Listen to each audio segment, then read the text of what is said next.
Hello and welcome to the second annual USA Triathlon Leadership Virtual Town Hall. I'm Victoria Brumfield, Chief of Staff and Chief Business Development Officer at USA Triathlon. Our first town hall in June 2020 was focused primarily on the COVID-19 pandemic and how we were working with the industry professionals and multi-sport community to help get the sport back to racing. And while we still touch on the sport's return to racing this year, we are so thankful to be focusing on other areas of our organization and sport, including the upcoming Olympic and Paralympic Games in Tokyo, technology upgrades to our membership system, tools and resources for athletes, the continued growth of NCAA Triathlon, our Together We Thrive campaign and diversity, equity, inclusion, and access efforts, as well as a renewed commitment on customer service and the foundation's impact on our organization. But first, let's introduce the rest of the USA Triathlon team. Our Chief Executive Officer, Rocky Harris, our Chief Sport Development Officer, Tim Yount. Tim is celebrating his 30-year anniversary with USA Triathlon this year. He oversees membership, service, education, and sport-related programming. Nellie Viner, our Senior Legal Counsel, oversees HR, risk and compliance. Our High Performance General Manager, John Farra. He's responsible for our U.S. national team programs, including Olympic and Paralympic athletes, and our development pipelines. Katie Willemarck, our financial controller, heads finance and technology for the organization. And Dave Deschenes, the executive director of USA Triathlon Foundation, our charitable arm that supports our youth programming, adaptive athletes, and Olympic athletes and hopefuls. Rocky is going to kick us off with the state of the sport. Thanks, Vic. And let me start with how happy I am to be here talking about all the things I love about our sport. The importance of our community and clubs, local grassroots racing, our coaches, and of course, our athletes. I said this during our last town hall and at the start of every year, and it still rings true today, halfway through 2021. Our sport is getting stronger every day, and our brightest years and months are ahead of us. We all went through a long year, and it wasn't easy, but we've emerged closer as a community and stronger than we were before the pandemic. To help our community continue to thrive, we have to support each other. So I'd encourage you to join a USA Triathlon certified club to have a built-in community of like-minded people. Hire one of our certified coaches to help you optimize your lifestyle and performance, and most importantly, support your local sanctioned races. Grassroots racing and the hardworking race directors who put them on are the backbone of our sport. Regardless of your experience, it is important that all of us get out there and support the local multi-sport community. You can find over 1,000 clubs, 2,000 coaches for all talent levels, and 4,000 local races on our website. If our clubs, coaches, and race directors are being supported by our members, then the entire sport thrives and grows. This is the time to introduce our sport to friends, family members, neighbors, and coworkers. People across the country have taken up running and biking at record rates. So I ask all of you to welcome them to our community with open arms. And lastly, the Olympic and Paralympic Games provides us with a global platform to showcase all of our sports virtues. While our athletes can do their part in competition, we need everyone in our multi-sport community to wear red, white, and blue this summer and support our athletes as they proudly represent America on the largest stage in sports. If I have come away with one lesson from the past year, it is that together we can rise above anything thrown our way.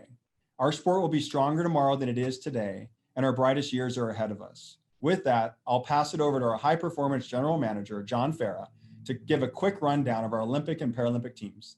Thanks, Rocky. It's an exciting time for all of us, and I am thrilled that 22 USA triathletes are going to be on their way to Tokyo to represent their country and the entire USA Triathlon community as Paralympians and Olympians.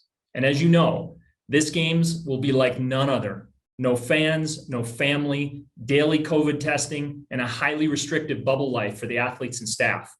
But in the end, the only thing that really matters is that these incredible athletes, our athletes, get the chance to finally compete in Tokyo. The drama is going to be high for all 5 days of our triathlon events, including the incredibly dynamic and first ever Olympic mixed relay event with 18 nations battling it out. 2 Olympic distance race days for our Olympians, 2 sprint distance race days for our Paralympians, and we have medal contenders to cheer for on every single day of the 5 triathlon race days. And that is a testament to the depth, the quality of our athletes, and our USA Triathlon clubs, programs, and community. And for those of you who asked how to support the team and the athletes, of course, you've got to watch our Olympians in action at the end of this month, July 25th, 26th, and 30th in the US, and then rest up for a few weeks, come back to watch our Paralympians on August 27 and 28 in the US. We have some of the best athletes on the planet to support, and it's going to be awesome to see them get their shot in Tokyo. Tune into our pre and post-race commentary on USA Triathlon's Facebook page. Host watch parties in your communities. Send a good luck message that we can share with the athletes in Tokyo. And go ahead, brag about our Olympians and Paralympians in person and in your social media to your audiences. They deserve all the attention they can get.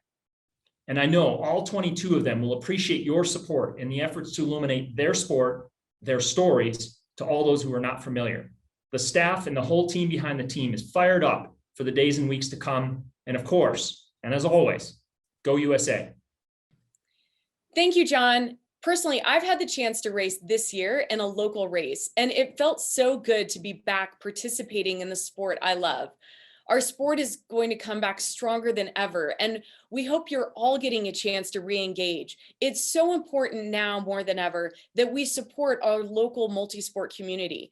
Find a club, connect with a coach, and more importantly, find a local race where you can volunteer or participate. This has been the hardest year in the history of sport, and all of the organizations that make up the multi-sport ecosystem have been struggling. Katie's going to tell us now how USA Triathlon is planning to financially recover from this pandemic, grow the organization, and be more financially resilient. Thank you, Victoria. The primary focus of the finance team and throughout the entire organization during the pandemic has been working to ensure the financial resiliency of USA Triathlon.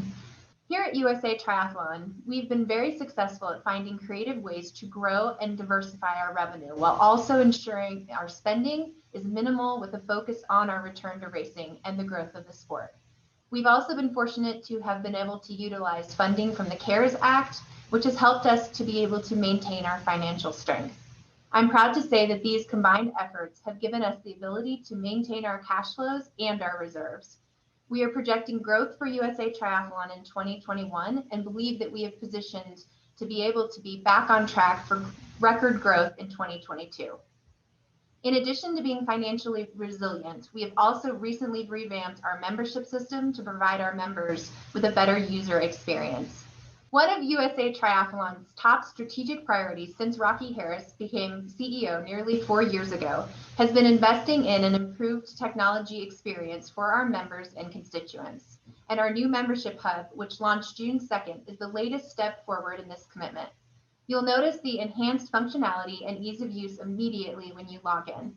This summer, we will also be launching a cleaner and more user-friendly race calendar that will include added features and details about races, and offer improved search functionality by date, distance, athlete type, race type, and more. I would like to take a moment to remind all of our members, whether you're a current or past annual member or a one-day license holder, to go to member.usatriathlon.org and activate your account if you haven't already. We ask that all members take this additional step for security purposes, as your user information is encrypted to keep it protected. So check your inboxes for an email from info@usatriathlon.org if you've not already registered. Now I'm going to turn it over to Tim to tell us about more exciting changes that we're making for membership support. Thanks, Katie. That is a topic that is really near and dear to my heart. And we're doing a lot to make sure that for our members when they need us and maybe when they don't. Back in March, as many of you know, we brought in Liz Kolarp to lead our constituent engagement and service team. She's done a remarkable job really taking a very, very hard part of the business and doing everything she can to create a white glove, best in class service support system for all those various constituencies that we represent, from members to coaches to race directors, officials, clubs, and even our Team SA program, which is a pretty big program. Still not there yet, but certainly making some incredible strides in this area. Some of the things that we are doing, responding to all phone messages within a given 12-hour period. We create a new system rotation, so our staff is working phones on different days, which is really important for us. We have our 24/7 membership hotline, which I know Liz is responding to personally every given day that she's in and out of the office. We have our HubSpot emails, which are a lot of emails that you guys are sending back to us, 24 to 36 hour turn time on those. We're doing a really good work with our race directors on the sanction application process and helping to curb any issues that may arise with good solutions and positive support for those that are going through that process. We're doing really good work with recertification, our renewal process around our race directors and our clubs and our coaches and other groups. We're also speaking very clearly and as simply as we can on the insurance details, which can be very complicated, that Andy and his team are doing very well for us. We're also supporting our partners where partner support is needed from our sponsorships team and our team that really works with a lot of the vendors and groups that we have within our business structure as well. We're managing our membership packet inventory, and really taking a look at the things that are really going to be important for our members to receive when they become a member of the organization. And then the last part is really our engagement strategies, where we're doing really good communications with the various groups I just mentioned, from having conversations about what their needs are, really where they want the organization to go, what they want to see as a top line, top shelf type of service and engagement support system. Most importantly, I think for some of you, when you look back at our benefit package, is we have, yes, a rankings program. And one of the calls a couple of weeks ago that people made to us was, when are you going to update your rankings platform? And so we've been really aggressively attacking the number of results that we need to bring into the organization so we can get the rankings up and operational. And that's happening right now. We're also going to be unveiling in a few months some really important additional membership types. Things are going to really impact our athletes, our race directors, our coaches, clubs, and every constituency that we actually have. I'm excited to see those things happen because they are going to really create, I think, a new direction for us with those that want to have a membership at the highest level. For our younger athletes that are looking for a little bit of a cost break, and even for the one-day member who's going to be able to experience something fairly new with this other portion of the membership unveiling that we're going to be doing. Nellie, tag team. This commitment to service and proactive communication with our membership has even extended to our election process, correct? Definitely, Tim. So our goal is to have every member of USA Triathlon be vocal, engaged, and of course, vote in our USA Triathlon elections. This fall, we have 3 positions to fill on the board of directors. We have 1 general director and 2 athlete directors. All members who are 18 years or older, a US citizen, and a member in good standing are eligible to run for the general director position, while the athlete director positions must be filled by athletes who meet the elite 10-year athlete or elite 10+ year athlete criteria. Our call for nominations, it's on our website. It closes on August 13th, so you have until then to submit a nomination. We encourage you to nominate yourself or a fellow member to serve on our board of directors. Ballots will be made available to voters on September 15th, with the final day of voting on October 15th. So we have a month there of voting. Be on the lookout for increased information and communication over the coming months around this fall election. And remember, be vocal, engaged, and vote. Thanks, Nellie. Our board of directors are so vital in pushing our organization and sport forward. And I echo Nellie in encouraging everyone to be an active member of this important process.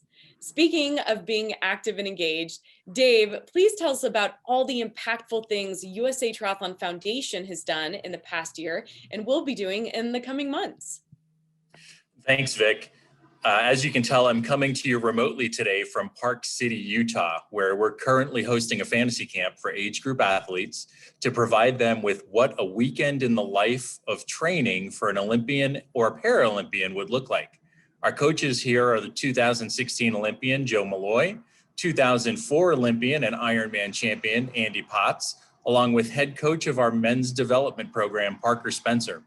We're all really happy to be here and feel like we're getting back to normal. But man, what a year 2020 and the beginning of 2021 was. Certainly, the last 18 months are not what we envisioned back in December of 2019 when we put our plans in place for that year and the coming year. but it ended up being one of the most rewarding years of my professional career.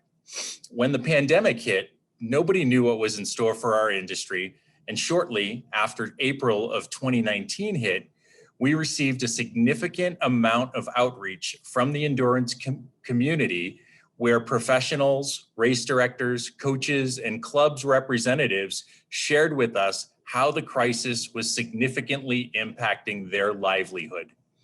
As a result of that demand, the USA Triathlon Foundation pivoted from our standard operating procedures and mobilized our fundraising efforts to be able to give back and support the industry who were being impacted most by the pandemic. During the course of 2019, we established a COVID-19 relief fund to support race directors, coaches, and clubs, and raised over $200,000 in funding to support a grant program that went back to directly to support the endurance community to help continue to support the sport that we love. We're thankful for our foundation trustees and generous donors and members who supported the several fundraising initiatives throughout 2019 that helped keep our sport alive. Not only did the pandemic impact the endurance community, but as you know, the 2020 Tokyo Olympics and Paralympics were postponed to 2021. In just 2 weeks, the Tokyo 2020 Olympics will kick off in 2021. With this, our athletes face numerous challenges of having to train and compete for an additional year. And as we move forward towards the next Olympic and Paralympic Games in Paris in 2024, our athletes will actually have one less year to train and compete. So our support of our athletes is now more critical than ever. We'll ask each one of you to consider supporting our Tokyo United campaign and get involved through our virtual Try to Tokyo, and consider making a donation or other gift to support the foundation's pillar of igniting the dreams of our Olympic and Paralympic hopefuls. So keep an eye out in your inboxes and in your mail for exciting information on our Tokyo United campaign. The foundation also continues to provide grants for NCAA schools that add women's triathlon through the foundation's Women's Triathlon Emerging Sports Grant. To support the foundation's initiatives, go to usatriathlon.org and click on the donate button. If you happen to live in Colorado or be in Colorado on July 30th, the foundation will be hosting an Olympic mixed team relay watch party at the U.S. Olympic and Paralympic Museum in Colorado Springs. And for all of those who've supported us over the last few years, we appreciate your support. Tim now has some exciting news as it relates to our push to reach 40 NCAA women's triathlon programs. Tim, over to you. For those who have been following the last 7+ years, all know that we have a really, really robust NCAA program that we're supporting for those at that collegiate varsity level. I'm proud to say that we reached our 37th program with the addition of Alvernia University in Pennsylvania this past month. And I'm especially proud that during the pandemic, we added 7 new institutions to our list of those supporting the sport. Second of all the sports within the NCAA family. The best part of all this is that as we seek 40, and I'll get into that just real quickly, why 40 is important, we have verbal commitments from 2 more that we're working through right now, some of the specific details, and a final institution that is already seeking athletic director and president approval as we speak. That gets us to 40 if we can close all those, which I feel confident that we will, which essentially means the NCAA will take national championship ownership and really manage the program alongside the other NCAA varsity programs that they have that are full-fledged NCAA varsity sports. This is really, really good for the sport because what it'll do is also wake up some of the Power 5 and other institutions that are out there that have maybe been waiting to add the sport, to say we are now really in a place where you can impact. And for those that look at Learfield Cup points and other things they do to drive really internally some of their goals that they need to meet, having NCAA triathlon at 40 is a really positive thing for us. it's important for us to institutionally recruit, yes, but it's equally important for us to support the programs, the many needs that they have, from retention to recruitment of individual student athletes. One of the things that we kind of built the last year and a half is a long list of systems that they can support that are really important for us to add on to what they are internally doing to recruit new student athletes.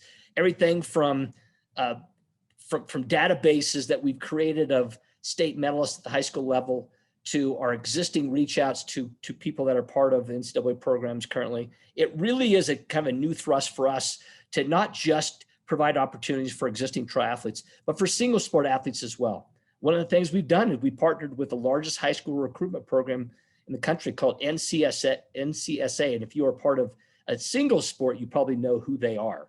What they've done, they've opened the door for us to be able to reach thousands and thousands of single sport athletes who could also look at maybe transitioning to triathlon as a collegiate sport, but maybe also having the ability to do a single sport and triathlon at the next level.